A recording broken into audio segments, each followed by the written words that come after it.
సినిమాలో ఇంకో ముగ్గురు క్యామియోస్ ఉన్నాయి, Anasuya, Hamsa Nandini and another girl దీక్ష అని. సో అది వాళ్ళందరూ స్టోరీ మూవ్ చేయడానికి కావాల్సిన క్యారెక్టర్. హంసానందిని చూసి లావణ్య జల్ ఫీల్ అవ్వాలి.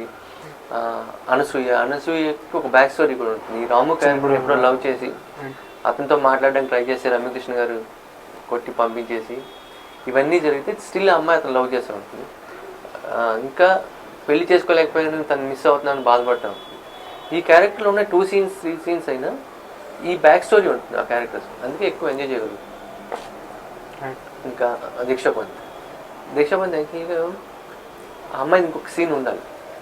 నాకు లెంగ్త్ ప్రాబ్లంలో ఒకటి సాక్రిఫైస్ చేయాల్సిన ఒకే సీన్, ఫుల్ ఫిల్మ్లో పక్కన పెట్టిన ఒక సీన్, చాలా మంచి సీన్. ఇది లేదు ఇప్పుడు సినిమాలో, తర్వాత రిలీజ్ చేస్తాం. చాలా మంచి సీన్, చాలా బాగా చేసింది. ఇంకా చాలా మందిని అనుకొని ఓన్లీ ఈ ముగ్గురిదే వచ్చిందా లేకపోతే ఓన్లీ ముగ్గురే? ఇంకెవరు లేదు. Not too much of deleted footage from the film. ఆ ఒక్క సీన్ ఒకటి, ఇంకా ఆ సీన్ షూట్ చేసేటప్పుడు నా కళ్ళలో నీళ్ళు తిరిగి.